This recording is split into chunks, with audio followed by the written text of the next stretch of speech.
Se você é do meio canábico, já deve ter ficado sabendo que as farmacêuticas estão tentando revogar uma resolução da Anvisa, a 660, que permite que os pacientes importem produtos de cannabis de fora do Brasil para suas casas aqui com autorização médica. Então vamos colocar os pingos nos is dessa história. Hoje a indústria farmacêutica no Brasil invasa, então eles importam a matéria da cannabis, o óleo, e conseguem invasar aqui dentro do Brasil e distribuir isso no varejo deles, que são as farmácias. Tem mais de 30 produtos sendo vendidos no varejo hoje. Como esse acesso em 2022 era basicamente inviável pelo preço, um vidrinho de 30 ml chegava a custar R$ 1.500, R$ 2.000, a Anvisa criou essa resolução para poder facilitar o acesso com a produção de fora do Brasil, porque o Brasil não tinha e não tem ainda regulamentação para a produção. Ao contrário da indústria farmacêutica, que quer revogar essa resolução para poder impedir que os pacientes tenham acesso a um produto mais barato e serem obrigados a comprar da farmácia, resumindo, o que a Big Pharma quer é um protecionismo para o mercado deles. Eu critico e não gosto da 660 bem antes da Big Pharma, mas pelos motivos corretos, que é a necessidade que a gente tem de ter a nossa cadeia produtiva da indústria da cannabis em solo brasileiro. E esse é o papel fundamental das associações de pacientes fazem hoje dentro do Brasil. São mais de 300 associações, com uma dezenas delas podendo produzir legalmente, fazer toda a cadeia produtiva que a gente precisa dentro da nossa indústria e dando acesso à população que precisa desses remédios. Eu vou dar 2 exemplos para ilustrar o absurdo que é não ter uma produção interna e abrir para o mercado externo.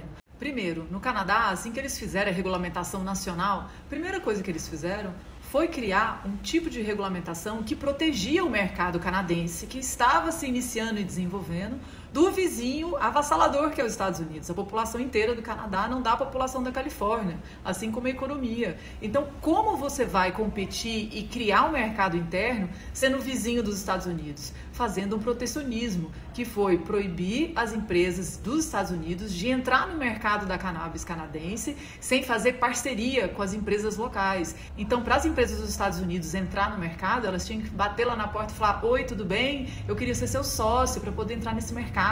Vamos fazer uma parceria? E aí sim fortalecer as empresas locais na medida do possível, possibilitando o mercado interno se desenvolver. O segundo exemplo é a Tailândia. Se você é uma empresa de qualquer lugar do mundo e quiser se fixar na Tailândia, produzir na Tailândia, entrar dentro do mercado da cannabis da Tailândia, você tem que fazer uma parceria com um tailandês. Bater na porta de alguém e falar: oi, tudo bem? Você quer ser meu sócio? Outra coisa também, se for contratar uma pessoa de fora, então se eu quiser trabalhar na Tailândia, eles têm que contratar 4 tailandeses. Então essa pessoa tem que valer muito a pena para poder conseguir ficar dentro desse mercado, criar emprego dentro e também criar sociedade com as pessoas locais. Apesar da 660 estar bem longe do seu ideal, como eu acabei de explicar aqui, ela deu acesso nos últimos 2 anos para centenas de milhares de pacientes. Além disso, fomentou, inclusive, emprego dentro da indústria da cannabis do Brasil. E só tem um jeito de cannabis não funcionar, é tentando fazer o que a Big Pharma, que a indústria farmacêutica está tentando fazer agora, que é impedir o acesso.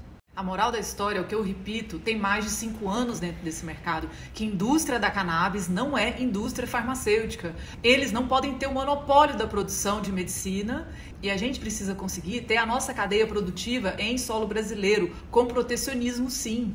Porque o que a Associação das Farmacêuticas querem hoje, tentando impedir a 660, eles querem um protecionismo para o mercado deles, que já está bombando dentro do Brasil. Nesse campo de disputa, a gente tem que lutar pelo fortalecimento da indústria da cannabis dentro do Brasil, porque senão esse mesmo argumento de que eles já suprem o mercado e que não precisa de regulamentar cannabis, de legalizar cannabis e nem de aprovar o autocultivo, porque eles já fornecem, é esse o mesmo argumento que eles vão usar daqui a um tempo.